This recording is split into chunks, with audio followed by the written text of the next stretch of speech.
This is episode 110 of The Variety Artist. This is John Abrams, your host and that guy that interviews successful variety artists from around the world every single week. During this COVID-19 crisis, more and more people are asking for virtual shows, and more entertainers are creating virtual shows as fast as they can. Well, today's guest co-wrote the most requested magic book of the year, Lights, Camera, Magic, the book on doing virtual shows. In this interview, you're going to find out what type of lighting is best, what type of camera to use, what the best backdrop is, and more importantly, how to sell that virtual show and how to connect with your audience. We even talk about pricing and how you can use virtual shows in the future as an upsell to your regular show. Lots to digest here, folks. Get ready for some great info. Enjoy! Welcome to The Variety Artist, providing aspiring artists and entertainers with in-depth discussions from top performers from all over the world. So get ready to book some gigs, make some money, and have some fun with your host, John Abrams. He co-wrote the most requested magic book of the year, Lights, Camera, Magic. With virtual shows all the rage right now, he's the man to talk to. Variety Artist, I give you Chris Michael. Hey, John. How's it going, Chris? It's going pretty good. I'm locked in the house like everybody else. Boy, yeah. Not much going on. It's pretty crazy. I know I mentioned on this week's or last week's podcast that all my shows canceled. So I'm the same. I'm with you. I'm at home. Did they just cancel? Because I thought that happened a long time ago. No, they canceled. Well, what's funny is they canceled on March 13th, March 12th and 13th. And then I had, 70 or 80 shows booked. Oh my gosh. Yeah, throughout the summer and through the end of school year. And all of those canceled within the last, 4 weeks. I get 2 or 3 a day, every single day. So I'm scared to check my email now.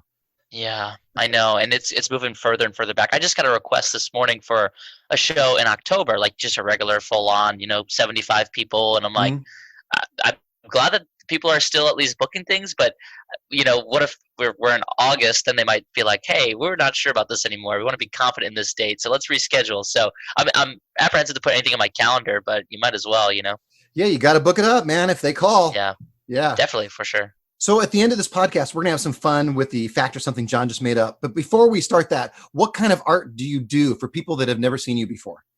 Yeah, so I am a magician and comedian. I don't call myself a comedy magician as much. I like to keep them separate because online with my videos, mostly comedy, but when I'm performing, I'm doing mostly magic. How did the book come about? Yeah, so Lights, Camera, Magic came about because I worked with Danny Orleans to put out another book called Scrub-a-Dub-Dub, which I had, as soon as all my shows canceled, I was in the spot where I'm like, okay, I don't want to sit back and wait even a couple of days because then I know that somebody will come out with something and then, I'll be irrelevant at that point. Not even in the magic community. I just meant locally, right? Like all it takes is one program for the schools to find or one program for the daycares to latch into. And then it's going to be a lot harder for me to book. Right. So as soon as the daycares so the daycares were still open, but everything else was closing and parents still had to go to work because they weren't working from home just yet. Again, I didn't even know that was going to happen, right? So sure. I thought, I have been trying to make an educational show for myself, but here's the time. So talking about germs and what they are, and every show I've seen about germs tends to scare the kids. And so making one that's actually fun and upbeat, really magical. I had this idea for this script, and I just posted in a Facebook group I was in. It was actually my Showbiz Blueprint group with Barry Friedman. Oh, yeah. Such a great group of people, really honored to be a part. And all of a sudden, Danny calls me and he's like, hey, I saw the post that you made yesterday. I was thinking about doing something similar. Do you want to collaborate? I was playing it all cool. I was like, oh, I don't know. I mean, yeah, let's collaborate. But on the inside, I was like, thank goodness I don't have to write this by myself. I have all this knowledge in the world of magic, but I never was confident putting it in a book because I'm not a writer. But after working with Danny and seeing how it works and the behind the scenes of being an author, I felt confident going into another one when he said, hey, I see you doing virtual shows, and people who bought Scrub-a-Dub-Dub are saying, hey, now I can't perform this. Thanks, guys. And so we were like, well, let's help out all of the magicians. No one's making any money right now. We'll work on this book and get it out as soon as we can. And, that's what we did. Wow. So you get a call from one of the best guys in the biz, by the way. You get a call from him, and you're like, oh, it's Danny Orleans. Oh, my goodness gracious. He's almost like a father figure to me somehow. Just because I reached out to him about some questions for trade shows, and he just really taught me everything I needed to know. And he worked with me on some scripts for some companies. And so we've gotten close through that, which I'm really grateful for. Such a butterfly effect, right? Who knew that me reaching out to him to ask him one question would spiral into me writing 2 books? Something else that's important to mention is the true author to this book, Zach Alexander, or as I know him, Zachary Gartrell, is a good friend of mine and always helped me when I was working on scripts. Even with Scrub-a-Dub-Dub, we kind of put a thank you for him in there because he helped us come up with a few ideas for routines. Well, he immediately started having ideas on virtual shows. He was watching these on Facebook and just saw so much room to improve, right? It almost seemed like people were just throwing quality to the wind to be like, well, we're just putting anything out. But we realized that was really making magicians look bad. And so he really was the one with all the great ideas. We just kind of put the outline together. Yeah, I think at the very beginning, nobody really knew what to do. The first week you're thinking to yourself, well, I gotta make some money somehow. So I got to put something up. I'm just going to take my regular show and I'm just going to put it virtually online and see what happens. Yeah. And, I think you remember this. I even did this too a little bit. Everyone was doing free shows, which at the time was totally appropriate because to get on Facebook, everybody was scared. People were losing work. To just bring a smile to people's face and put your artwork out there, no one was really expecting anything in return. But after doing that too much, when it came time to book paid shows, now there are people who the budget went way low because there are guys who are doing it for free. And so like half the people were charging, half the people were doing it for free. We knew that if we gave some sort of concrete guidebook that said, here's how you can do a high quality show, the people who invest in a book like that are likely to want to have people invest in their show. So that was kind of the theory behind it was, let's make this the big push so that magicians can start making money again. Yeah. Well, let's talk about those virtual shows. Totally. Yeah. Anything you got, let me know. I can go as specific or as vague as you want. I have tons of specific questions for you. First, what kind of events are booking virtual shows right now? Everything from birthday parties to large corporate events, even, Windows, which has a big conference event out in Vegas every year, is booking virtual shows because there are associations where people pay membership dues at the beginning of the year. No one knew that this was going to happen. So they've collected their fees already, but they're not providing for their members. Okay. And they don't want to lose membership. So people are trying to find ways to keep their members engaged. Now, of course, with a lot of associations, there's a theme involved, right? It's about their product, like a certain product or service. It's about a software or just a general industry. So if you can take a magic show and put some sort of twist on it, now you're booking either a school, a conference event, you're booking for a daycare, hey, even a birthday party. Parents are heartbroken that kids can't have anything special right now and they want to give the world to their kids. So here's your opportunity. So that's why I really think there's no limit on what you can book a virtual show for. So instead of doing your regular show, you're suggesting that do the things that you do when you do them live. If you're hired for a corporate event where they're promoting some sort of a release of a product, you're customizing your show for that product anyway. So why not do it virtually? Yeah, because what I'm finding I'm running into is I used to just pitch the virtual show, no message. But when you're not customizing it, they say, yeah, the idea of having a virtual magic show is cool, but I mean, where does that really fit in here? They were making it work, but it seemed like they were stretching it just to have a magic show. So when you can lower that resistance and say, hey, you know what, it's not going to seem out of the ordinary. We are going to tie in some sort of message here. It makes it a lot easier. Now, not everybody's comfortable with that, or some people are getting nervous hearing that and, oh no, I have to put in a message. You do not have to. It just would certainly help you reach a little bit more people if you can get them to lower their guard a little bit and say, okay, this is a fit for our group. That's great advice because a lot of people already have shows that can easily be customized. 100%. So why not do it virtually instead of live? I've got some of the biggest deals to customize for companies. I've had SpaceX reach out to me, Facebook headquarters. I've done stuff for all these guys. So some of the best. And the truth is, I don't go crazy with the customization. It's really just a way for me to get in there. And once I start doing my show and they have fun, unless it's like a marketing thing where they're trying to get a certain amount of leads from it, the message isn't so important. It's just important so that people will pay attention.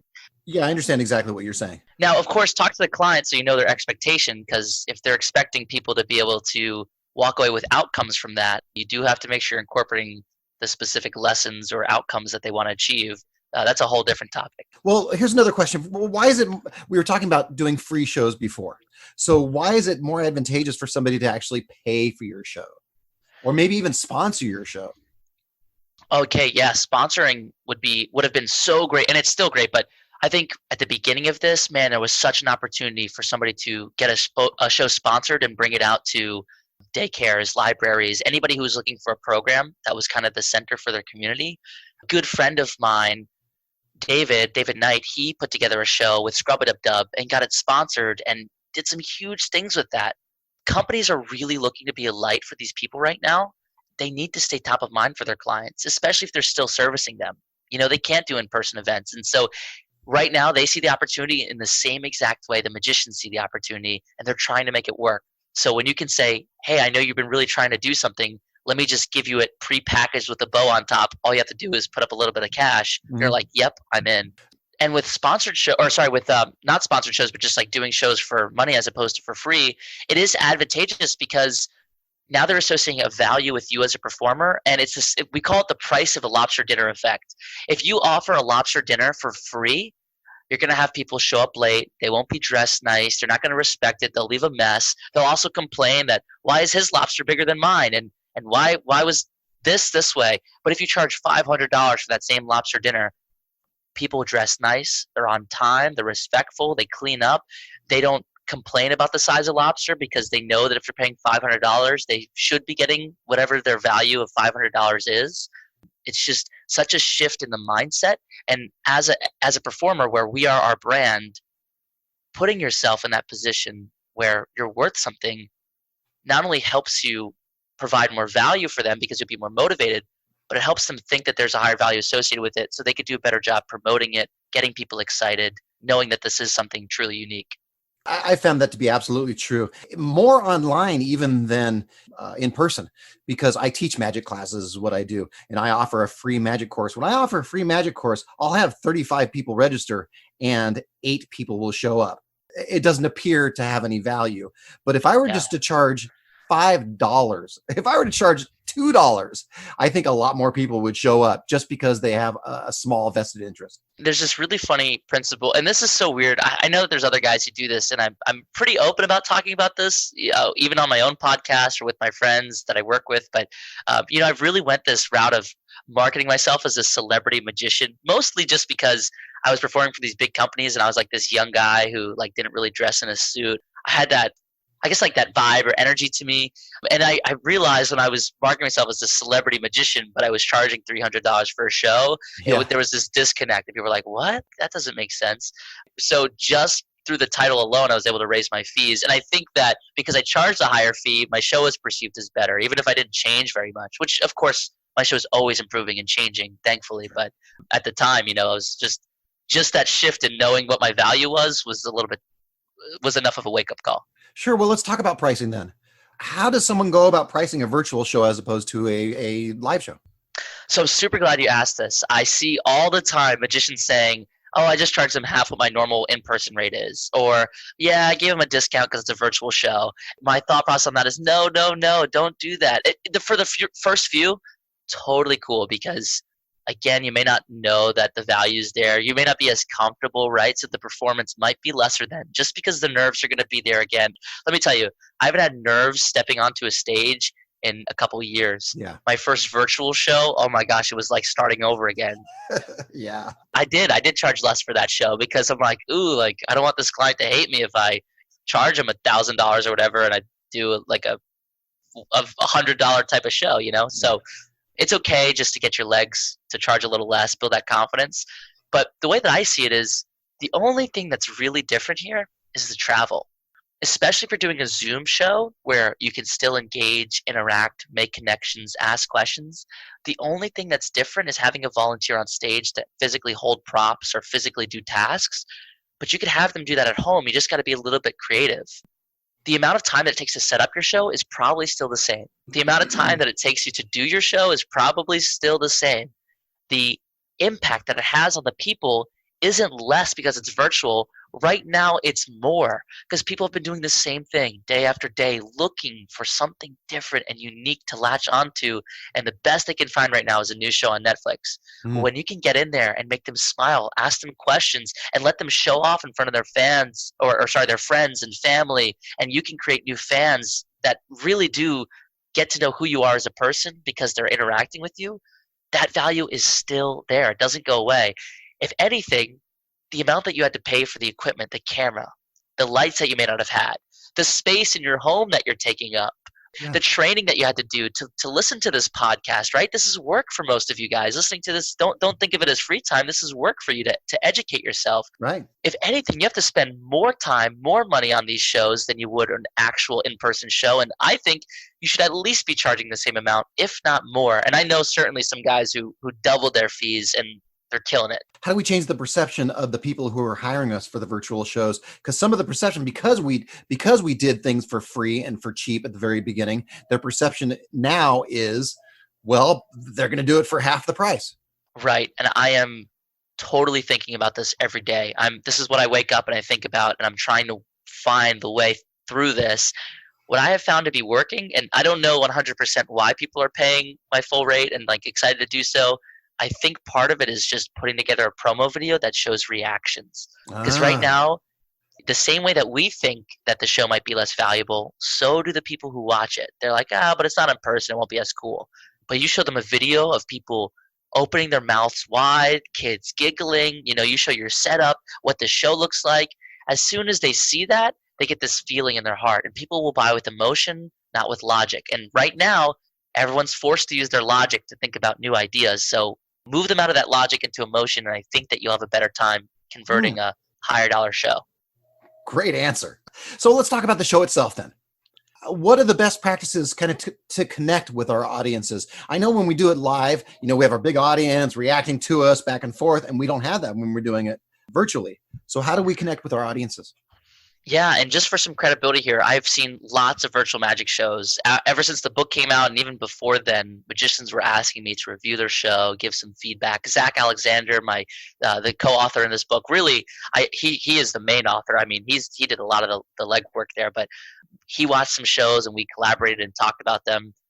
And one thing we noticed is, even if you can see the person on the screen, like a Zoom call, and even if you do have a chance to do that interaction, people are still performing for an empty room like it's a Blue's Clues episode. They'll say something and pause and wait for the reactions, and when they don't come, they just move on. I don't do that. I set some ground rules in the beginning of the show to say, hey guys, I want you to be able to interact. Please come with your cameras on, be camera ready. Make sure that you're comfortable and in a space where there's not too much background noise so you can participate, and let's just have some fun. In the beginning, that's what I had to do because I didn't have an email that listed all that. Now when I book a show, I give expectations in an email of what types of things they should be looking for and making sure people know to be camera ready, because if they don't think they'll be on camera, I mean, they might be too embarrassed to turn it on when they're, they got stains on their tank top and the messy hair, That's really smart to tell people to be camera ready, because truly a lot of people are sitting there watching in their pajamas and they don't want the camera turned on to them. One of the ways that I found is really clever to do this is if you start your show, like you start your video call and you're like in like a t-shirt and basketball shorts and flip-flops and you got messy hair and you're like, hey guys, I'm going to just take 5 minutes here to get camera ready. You guys do the same. I'll come back. I'll look good and we'll be ready to have some fun. So I'm going to go get camera ready and you guys have some time to do that too. So then I'll turn my camera off. There's some time for you to just quickly change into a suit or whatever you wear, fix your hair. It's kind of a gag a little bit. I've seen some people do it just as a gag, but what a cool opportunity to level the playing field and say, hey, if I can get on camera like this, you can too. And hey, I'm even giving you a chance to go change. But I try to make sure people attend the show already ready. And if they don't, you take that 5 minutes. That's a great idea too. I did circumvent your question. I'll come back to it a little bit. That's right. How do you get that interaction? Oh, yeah. It's so similar to how you would do it in a regular show. Pick a volunteer. You look at the screen in grid view. You learn somebody's name. You ask them if they'd be willing to help you. Ask a few questions about them, where they live, what room they're in right now, who else is watching with them. Just get to know them. And then whether it's a card trick or a coin trick, you can have them participate as much as you want. The only thing you can't do is have them hold things with their hand. But what I do is I have my cameraman, I have them hold their hand out straight. And then, the cameraman reaches his hand out so they can pretend it's their hand. I think you call it the mystery hand, right? Yeah, the hand of mystery. Oh, man, you know that. Yeah. Once this whole thing is over with, or maybe it won't be over with, I don't know. How can we take advantage of virtual magic shows kind of once we're starting to do them live in the future? I'm on the team of, I hope I don't have to do any virtual shows after this is over. Not because I don't like them, but my whole life growing up as a magician, I dreamed of being on the stage with actual people. I never dreamed of being in front of a camera and in a garage or in a studio. Like, it's just not what I looked forward to. Yeah, I think you and me and probably everybody listening to this loves that rush that you get with a full audience. Yeah. And you know what? To be totally honest, the more virtual shows I've done and the more I see the impact of them, really right now, your show is having a bigger impact than it ever did. That feeling of seeing the reviews come in and the people, following me on social media and commenting to tell me how great it was. Like, I'm getting that same feeling again, but it will take a while for it to replace the love I have for live shows. One way that I think you can capitalize on, the equipment that you had to buy, the skills you had to learn. This is something I briefly talked with my videographer about, is charging an upsell to doing a virtual show along with your physical show, much like a church will do with its pastor. You may have 3 campuses of a church, but only one pastor. How do they do that? Well, one of the churches they attend and everybody watches the pastor live. The other 2 churches are seeing a streaming service, right? Oh, okay. This is something my church does. And so one week, the pastor will be there, but the next week he'll be at the next campus. But it's funny because people still engage with him just like he's there. People still clap. People still, say what he wants them to say. It really feels like you're watching it live because there's a live audience to support it. I think that that's going to be a really cool way to go, because for companies that have, they're global and they have offices in different countries or different states, man, that would be so cool for them to be able to just say, hey, if you guys want to pay a small fee to get this video streamed, we could do that. There's just so much opportunity there. Think about all the times where people are spread out and the show's going to be in one location and not everybody can be there. That's a great idea, because you get hired by some big company. You can only perform in front of however many people are there. And then, like you're saying, they have satellites in whatever, Seattle and New York and somewhere in California. And you can stream to all those at the same time while you're doing your virtual show, and you can upsell to the other ones. That's what you're saying, right? Yeah, and another idea would be think of days where you're just like, man, I wish I could be everywhere at once. New Year's Eve, right? Like, you could really only take one gig, That's and right. they always want you to be there for the countdown.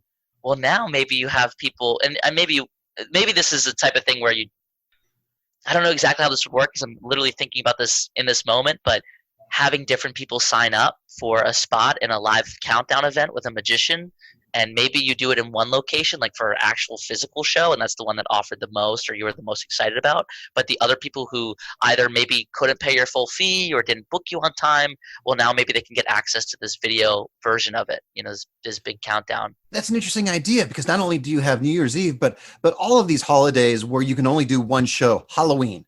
How many shows can you do for Halloween? You can do them all month, yes, but how many shows can you do Halloween night? Yeah. You can do one. But you can be seen all over the world if you want to. So maybe I offered it at a discount, but I could sell it to a lot more people and end up making more money. Just a thought. I haven't tested that. Exactly. You can, instead of selling one show, you can sell 25. 100%. Yeah. Yeah. So if you discount it, even 10%, all of a sudden you're making 2.5 times the money. Yeah, and you can sell to smaller audiences, because if it's cheaper, let's say for people who don't want to go out on Halloween night, or they didn't get enough people to attend their party. Well, I mean, how cool is it for them to just flip on the TV, gather everybody, and for 20 or 30 minutes, they watch this really cool guy do amazing things on their screen that has to do with Halloween. Yeah. And maybe you'll create a family tradition around that, right? Right. Whew. Good. My brain is spinning. All right. We're going to move on a little bit. Do you have some software that you can recommend to put in graphics and different things? So I recommend OBS, and purely and out of honesty, the only reason I recommend OBS is it's the only one I've ever used. I was super familiar with it from having to stream other things, and that's what my friends play video games on and stream it and all that stuff. So OBS is what I was really familiar with. You can put custom overlays on things. You could tweak everything. And if it's not an OBS, here's a pro tip for you. There's probably a plugin for it. Oh. You may not be able to use Zoom through OBS, which I think is Open Broadcast Studios, what that stands for. Okay. But what you can do is get a plugin that will run Zoom. So it's really customizable. It's not the most user-friendly, but there is a ton of YouTube videos that are super easy to watch that will show you exactly how to do everything you want to do. By the way, kind of off the subject, anything I want to do, I just type in, how do you whatever on YouTube, and it comes up. So I mean, that's how I learned how to fix my car. Yeah, I learned how to do video editing through YouTube. Yeah. Isn't that ironic? Yeah. All right. Before we get, oh, by the way, that question was from Eddie Rice Jr., owner of A#1 Best Events. I thought I'd give him a little shout out for that question. Oh, well, because cool. that wasn't really one of my questions. His last name made me hungry. Oh, yeah, Rice. Right now, since we're talking about Zoom, lots of the school districts that I'm talking to are saying that Zoom has some sort of security risk because there was an article in the New Yorker or I think New York Times saying that there's security risk. You and I both know there's no security risk with Zoom, but perception is half the battle, of course. 100%. Do you know any other platforms, or do you recommend any other platforms other than Zoom? I really hope somebody will respond to this or email me and tell me. I'm talking to a company. I'm working with General Electric, and they don't want to do any events on Zoom because of that potential security risk, especially because they have a cybersecurity department that I'm performing for. We are trying so hard to find some sort of way to do anything that's interactive other than Zoom. They offered doing a Facebook Live or YouTube Live, and I really said, listen, I think that making it interactive is going to be where you get the value. So if anybody knows, I'm dying to find out. I might just put that question on my Facebook and see if we get some responses. In the book, we reference a few other platforms you can use. The issue is I've just been so confident with Zoom. That's the only one I've used. So Zach Alexander, he might be able to provide some more insight. Although, to be honest, I don't think he's used them either. I think he just did a lot of research and found what the consensus of each one was. I think a month from now, we'll probably have the answer to that. Things are moving so fast. All right, well, let's get into the technical end then. When you're putting a show together, let's talk about the lighting. So lighting is something that a lot of people overthink and equally people underthink. It could be something as simple as, and I'm going to get into some technical stuff, so let me start with the simple stuff here. Okay. Just opening your blinds up in a room with a lot of natural light and facing the window, that can be all the lighting you really need in some cases. However, not all your virtual shows are going to be in the daytime, and not all days are going to be bright and sunny depending on where you live. It's probably not the best option. It's worth investing in some real professional lights. And professional video lights are not expensive. I mean, it's relative, of course, but one show will pay for them. You could probably get a cheap set on Amazon that will do the job, depending on the size of your space. The bigger the space you're performing in, the more lighting you're going to have. And I'm assuming the cheaper lights probably don't have the power you're really going to need. Even the most expensive sets of two, you're going to want to probably have two lights. They're going to be like $400, and that's for like some good high quality ones. You can get cheap ones for $150 for a set. I would just say invest in it and don't have to worry about it. So you are suggesting just looking on Amazon and say professional video lighting, or? Yeah, and read the reviews. Definitely read the reviews. My videographer that I was paying before all this ever started, that we'd film weekly videos for, he had all this equipment already, and I quickly, when doing virtual shows, had to start getting involved in what he was using and finding that out. Some cheaper alternatives too. Like, let's say you're in a rush. Let's say you're listening to this because you have a virtual show tomorrow, right? Yeah. You can go to Lowe's, Home Depot, and get work lights. They're like workshop lights, not the big ones that go in the ceiling, but little clip lights that you would clip to your desk. They're really bright, and they're LEDs too, and you can angle them and adjust them. Buying two of those can be a lifesaver. Wow. LED lights are important because sometimes you're going to want to diffuse the light. If you read the book, we go into knowing how you need to diffuse the light or not. Really, if it looks like you're a ghost, if they can see every pore and every sweat on your forehead, you probably need to diffuse the light. It's too harsh. So what I do is just lay a white sheet over it or a white t-shirt over one of the lights, and it makes it much less harsh. You could also bounce the light off of a white wall. So, imagine pointing the light at the wall that's nearby and it bounces the light back on you.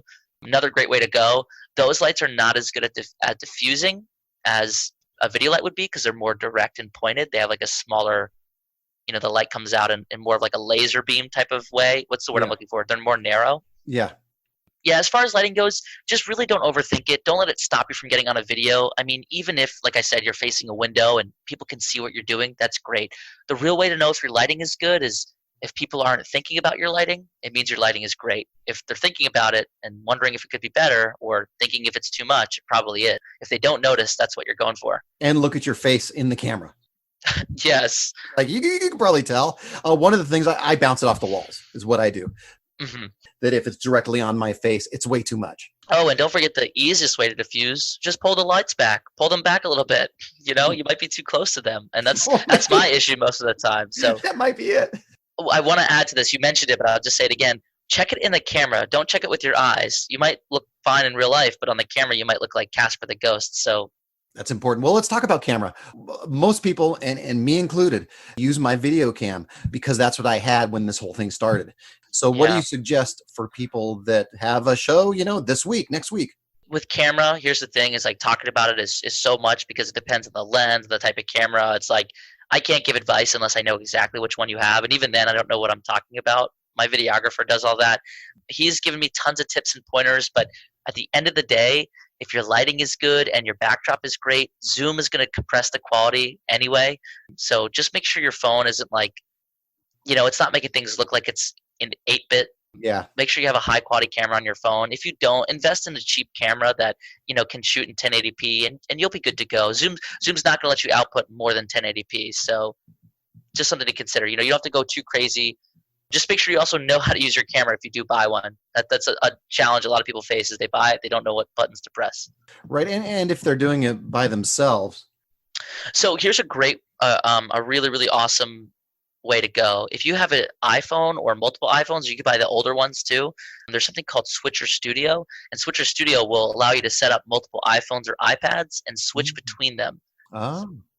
Maybe one trick you want to be on the left and one trick you want to be on the right. Instead of that awkward moment of grabbing the camera and moving it, it's kind of unprofessional. You can have Switcher Studio where you just press a button off screen and quickly it'll switch cameras. So that's been recommended to me a lot. Honestly, I just pay somebody a little bit of money for each show to film it. I kind of show them where they need to point, when they need to zoom in. Having a human do it is a lot easier than me having to go control with a button. You can have another human in the room with you. Absolutely. But I like the idea of switching because not only can you do, two different sides, but you can also do maybe a close-up table and then full body shot or half body shot. And you can switch back and forth according to what you're doing. Yeah, and let's just say you don't have another person. You don't want to get Switcher Studio. You only have one camera.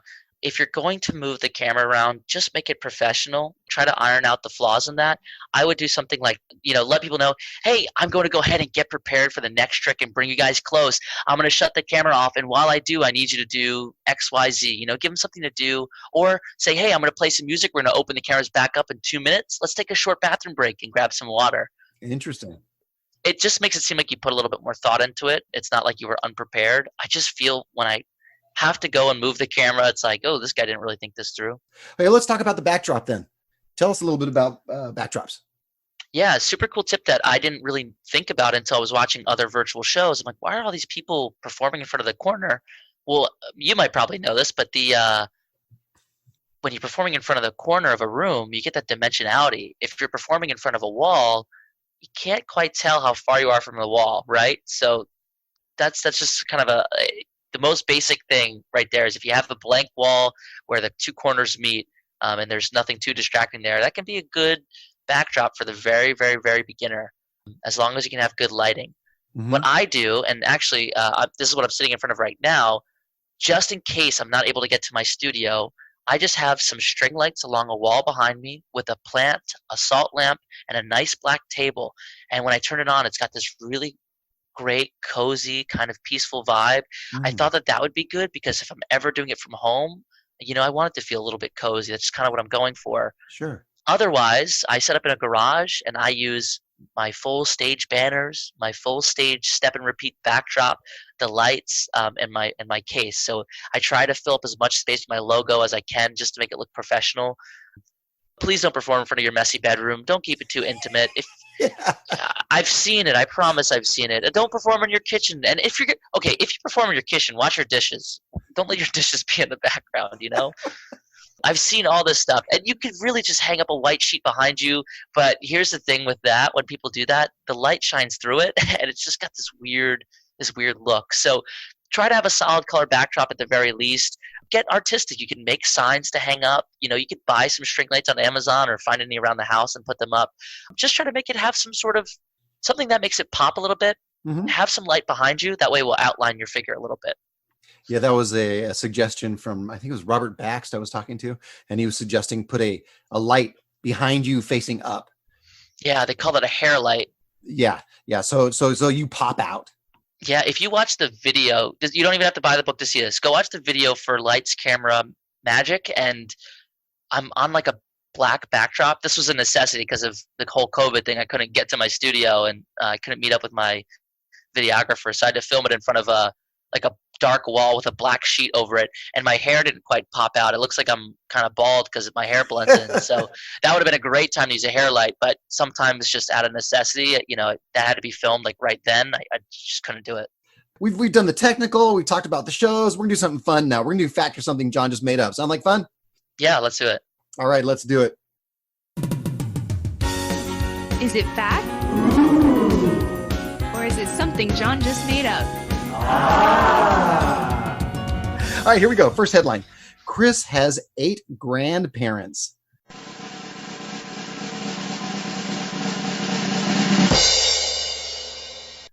This is true. This might blow people's mind. This is a magic trick in itself, but that is true. How is that?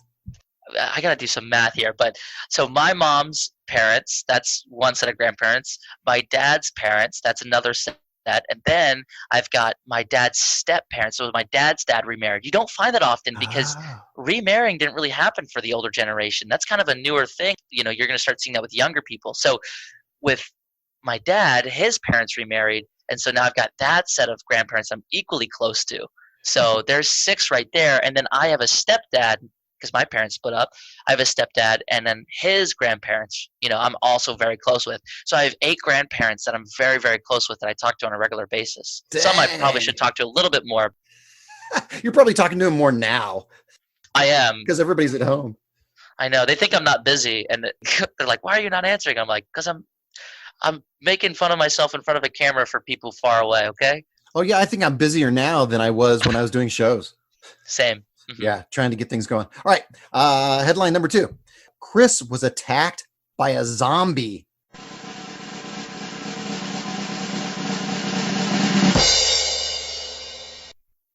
This is true. Yes, this is true. The context is everything. Okay, I didn't put in any context, so tell us about it. I got to work as a consultant on The Walking Dead for a while. Super cool.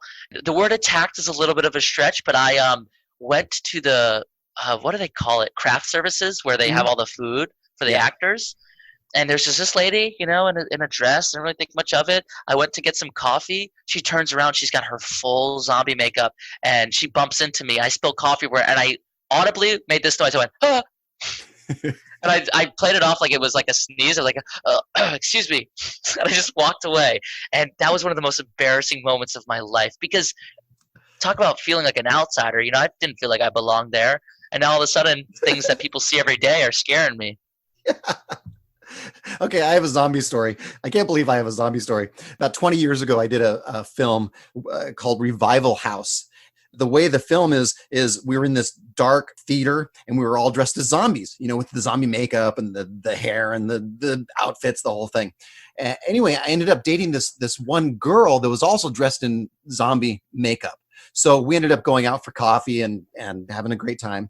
So then about 2 weeks after the filming of this show, we met for coffee another time without the makeup, and she wasn't interested at all.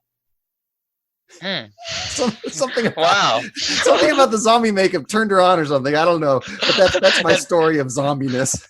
That pause was a pause of pity. I don't know. It was very sad. Wait, I gotta ask this though, because there's 2 types of zombie makeup. There's like the gory zombie makeup and like the white with black eyes. Like, what type was this? No, it's definitely gory. Oh, yeah. Okay, wow. Yeah, who knows? Third headline. Chris was recently interviewed by Jimmy Kimmel.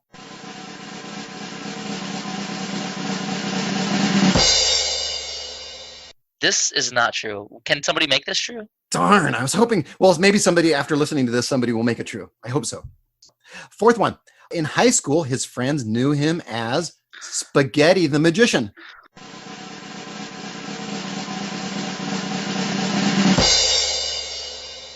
Oh my gosh, this came up yesterday. I haven't thought about this for so long, and this came up yesterday. I was in a live on Instagram, which I'm not doing for any money. I'm just getting on lives to boost my social media following right now.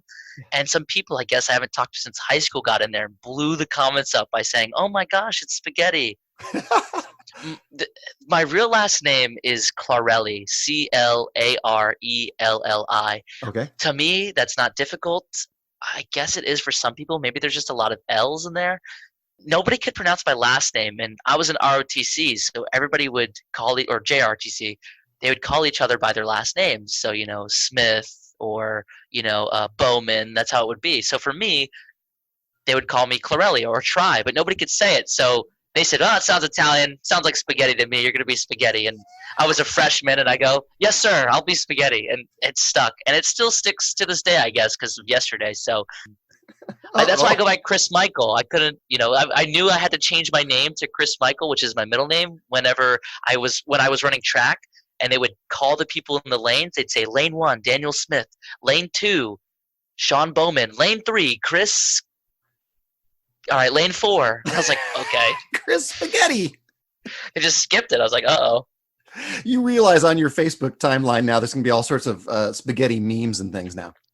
I know. I really split up the magicians who follow me. Some are on my Clarelli page and some are on Chris Michael page. I'm going to be getting them on both now. All right, last headline. Chris is the official magician for the Washington Redskins.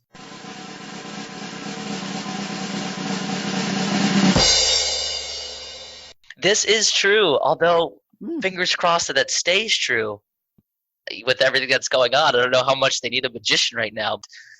By the way, no, I have no effect on the team's play style. People ask me if I can work my magic there, and I wish I could. But how it works is they have this charitable foundation, and a lot of times they have all this money and resources to give, but need a way to attract people to come in. Mm-hmm. It's the same thing. Okay, this is a great example. If you offer something for free, why do people not show up? Well, if you say you're having a magician and you paid X amount of money to have him there, and hey, the cost is covered, just come see a magic show, and hey, you might also get some free stuff, then people will show up. So that's what I help them do. That was fact. Or something John just made up.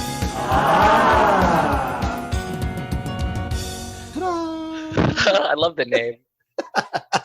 Yes, I made up the name too. Yeah. Thanks, Chris, for doing my show. That was awesome. How can someone get one of your books? Yeah, so just go to Vanishing Ink or Amaze Kids and search for Lights, Camera, Magic. There's a lot of really great things in there. We did write the book really quickly, and there might be something, there might be some things we want to add in there. But if you're looking for new ideas or something that wasn't addressed in the book, I'm more than happy to have you reach out and I can share my thoughts. Things are always changing. For instance, this Zoom thing. And so, we want to keep the information relevant. So however I can help you guys do that, let me know. Okay, and if I remember correctly, that's a downloadable book, right? It's not a physical book? It's an ebook.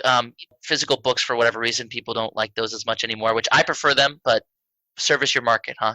You have some sort of social media or anything before I let you go?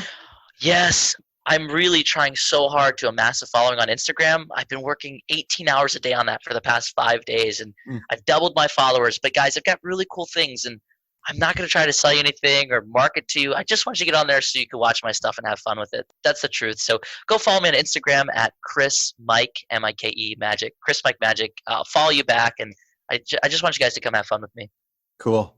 Thanks to you, Chris, for doing this. You gave us great information. I really appreciate it. And all my listeners, I know, are going to appreciate this. Oh, anytime. And thanks to all my variety artists. Tell all your friends about the Variety Artist Podcast. Make sure to rate and review the show from wherever you're listening to this. Hit that little 5-star thingy. And if you have a minute, leave a quick review. I might even read it on air. Now go out and book those gigs, make some money, and have some fun. That's all for this episode of The Variety Artist, but your journey continues on our website. Go to thevarietyartist.com for more strategies, insight, and resources, as well as show notes on today's guest to assist you in your career. We'll see you on the next episode of The Variety Artist. But until then, go out and book those gigs, make some money, and have some fun.